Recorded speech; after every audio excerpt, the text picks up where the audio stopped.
ನಟ ದರ್ಶನ್ ಅವರನ್ನ ಬಳ್ಳಾರಿ ಜೈಲಿಗೆ ಈಗಾಗಲೇ ಶಿಫ್ಟ್ ಮಾಡಲಾಗಿದೆ. ಇವತ್ತು ಬೆಳಗ್ಗೆ ಬೆಂಗಳೂರಿನಿಂದ ಕರ್ಕೊಂಡು ಹೋದರು. ತಿಹಾರ್ ಜೈಲಿಗೆ ದರ್ಶನನ್ನ ಶಿಫ್ಟ್ ಮಾಡಿ ತಿಹಾರ್ ಜೈಲಿನಲ್ಲಿ ದರ್ಶನ್ಗೆ ಮನಪರಿವರ್ತನೆ ಆಗಲಿ ಅಂತ ಸಲಹೆ ಕೊಟ್ಟಿದ್ದಾರೆ. ದರ್ಶನ್ಗೆ ಬಳ್ಳಾರಿ ಜೈಲು ಸೇಫ್ ಅಲ್ಲ. ಪಬ್ಲಿಕ್ ಟಿವಿಗೆ ಮಾಜಿ ಖೈದಿ ಸಿಗ್ಲಿ ಬಸಿಯಾ ಕೊಟ್ಟಿರ್ತಕ್ಕಂಥ ಹೇಳಿಕೆ. ಬಳ್ಳಾರಿ ಜೈಲಿನಿಂದ ಗ್ರೇಟ್ ಎಸ್ಕೇಪ್ ಆದವರೂ ಇದ್ದಾರೆ, ಜೈಲಿಂದನೇ ಎಸ್ಕೇಪ್ ಆಗಿದ್ದಾರೆ. ಬಳ್ಳಾರಿ ಜೈಲಲ್ಲಿ ಮೊಬೈಲು, ಗಾಂಜಾ, ಚರಸ್ಸು ಎಲ್ಲ ಸಿಗುತ್ತೆ. ನಟೋರಿಯಸ್ ಕಳ್ಳ ಬಳ್ಳಾರಿ ಜೈಲಿನ ಮಾಜಿ ಖೈದಿ ಶಿಗ್ಲಿ ಬಸಿಯಾ ಕೊಟ್ಟಿರ್ತಕ್ಕಂಥ ಸಲಹೆ. ಬಳ್ಳಾರಿ ಜೈಲು ಬೇಡ, ತಿಹಾರ್ ಜೈಲಿಗೆ ಶಿಫ್ಟ್ ಮಾಡಿ ಅಂತ ಏನೋ ಸಲಹೆಯನ್ನು ಕೊಟ್ಟಿದ್ದಾರಂತೆ. ಇವರು ಅಲ್ಲಿ ಇದ್ದು ಬಂದವರೇ, ಬಳ್ಳಾರಿ ಜೈಲನ್ನ ಇದ್ದು ಬಂದವರೇ, ಬಳ್ಳಾರಿ ಜೈಲನ್ನು ನೋಡಿದವ್ರೆ. ಹಾಗಾಗಿ ಈಗ ಶಿಗ್ಲಿ ಬಸಿಯಾ ಈ ಥರ ಸಲಹೆಯನ್ನು ಕೊಟ್ಟಿದ್ದಾರೆ.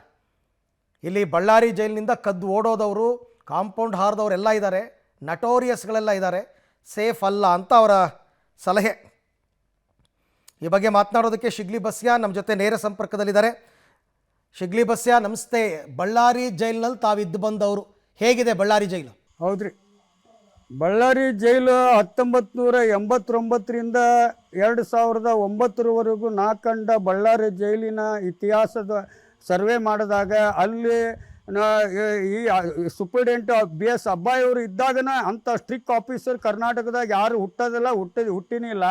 ಅಂಥ ಆಫೀಸರ್ ಕೈಯಾಗ ಡಾನ್ ಜಯರಾಜ್ ಕೊಲೆ ಕೇಸ್ನಲ್ಲಿ ಈ ರಾಜೇಂದ್ರ ಪುಷ್ಪ, ಮಾದೇವ, ಕಿಟ್ಟಿ ಕರಿಯ, ಸೋಮ ಕಿಟ್ಟಿ ಕರಿಯ, ಆಮೇಲೆ ಜಡರಳ್ಳಿ ಕೃಷ್ಣಪ್ಪ, ಆಮೇಲೆ ಬಚ್ಚನ್ ಚಕ್ರೆ, ಮುನಿಭಾರತಿ, ಪುಷ್ಪ, ಕತ್ರಲಿಂಗ ಅನ್ನೋಂಥ ಎಷ್ಟೋ ನಟೋರಿಸ್ ರೌಡಿಗಳು ಈ ಶಿಗ್ಲಿ ಬಸ್ಸನ್ ಜೊತೆಲಿನ ಕಾಲ ಕಳೆದಿದ್ದೀನಿ. ಅವ್ರ ಜೊತೆಲೇ ಅವರೆಲ್ಲ ನನಗೆ ಒಳ್ಳೆಯ ಒಂದು ವ್ಯವಸ್ಥೆಯಲ್ಲೇ ನೋಡ್ಕೊಂಡಿದ್ರು. ಅವಾಗ ದುಡ್ಡಿನ ವ್ಯವಸ್ಥೆ ಅಭಾವ ಇದ್ದಿದ್ದರಿಂದ ಜೈಲುಗಳು ಅಷ್ಟೊಂದು ಕೆಟ್ಟದಾಗಿ ನಡ್ಕೊತಿದ್ದಿಲ್ಲ.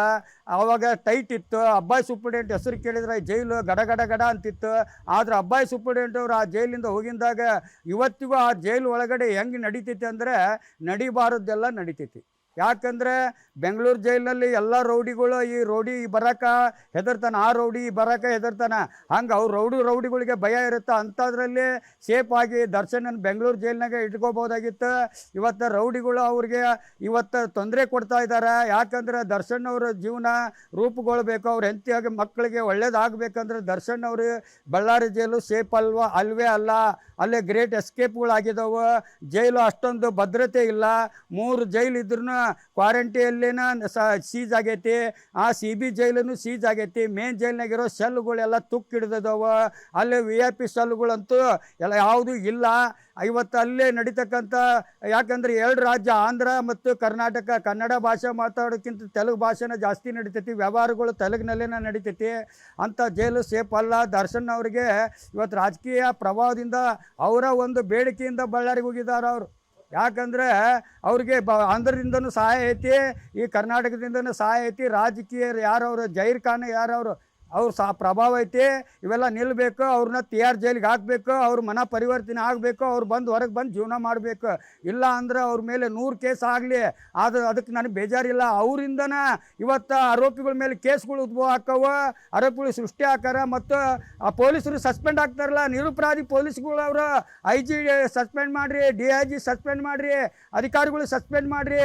ಸಾಮಾನ್ಯ ಪೊಲೀಸರು ಸಸ್ಪೆಂಡ್ ಮಾಡಿದ್ರೆ ಅವ್ರ ಜೀವನ ಏನಾಗಬೇಕು? ನಾನು ನೋಡ್ಕೊಂತಾನೆ ಬಂದಿದ್ದೀನಿ. ಎಷ್ಟೋ ಕೊಲೆಗಳು ನೋಡಿದ್ದೀನಿ, ಸತ್ತವ್ರನ್ನ ಕಣ್ಣೀರು ಹಾಕಿ ಮಣ್ಣು ಮಾಡಿದ್ದೀನಿ. ಇದಕ್ಕೆಲ್ಲ ಜೈಲು ವ್ಯವಸ್ಥೆ ಸರಿ ಇಲ್ಲ. ಕಲ್ಲು ಮಣ್ಣು ಬ್ರಿಟಿಷ್ ಸರ್ಕಾರದ ಎಲ್ಲ ಮಾರಿಕೊಂಡು ತಿಂದು ಬಿಟ್ಟಿದ್ದಾರೆ. ಇವತ್ತು ಅಧಿಕಾರಿಗಳು ಅಲ್ಲೊಂದು 4 ತಿಂಗಳ ಅದು ಯಾವುದೇ ಲೆಕ್ಕಾಚಾರ ಕೊಡ್ದಂಗೆ ಲೆಕ್ಕ. ಹಂಗಲ್ಲ, ಈಗ ಬೆಂಗಳೂರಿನಲ್ಲೇ ದರ್ಶನ್ಗೆ ಎಲ್ಲ ಫೆಸಿಲಿಟಿ ಸಿಗ್ತಾ ಇತ್ತು, ರಾಜೋಪಚಾರ ಸಿಗ್ತಾ ಇತ್ತು, ಸಿಗರೇಟು ಬೀಡಿ ಎಲ್ಲ ಸಿಗ್ತಾ ಇತ್ತು. ಅದೆಲ್ಲ ಕಟ್ ಮಾಡಬೇಕು ಅನ್ನೋ ಕಾರಣಕ್ಕೆ ಈಗ ಬಳ್ಳಾರಿ ಜೈಲಿಗೆ ಶಿಫ್ಟ್ ಮಾಡಿರೋದು.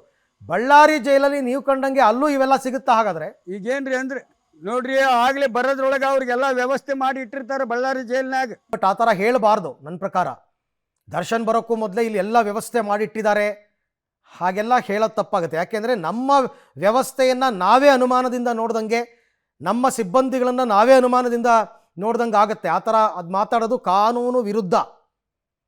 ಆ ಜೈಲಿನಲ್ಲಿ ಎಲ್ಲ ಸಿಗುತ್ತೆ, ನಾನೇ ನೋಡಿದ್ದೀನಿ, ಓಕೆ, ಆ ಥರದ್ದೆಲ್ಲ ಆ ಥರ ಹೇಳಲೂಬಾರ್ದು. ಆ ಥರ ಫೆಸಿಲಿಟಿಗಳನ್ನ ಕೊಡ್ತಾರೆ ಅಂತಂದರೆ ಅದು ಒಂದು ರೀತಿಯಲ್ಲಿ ಆ ಥರ ಹೇಳಿಕೆ ಕೊಡೋದೇ ಅಕ್ಷಮ್ಯ ಅಪರಾಧ.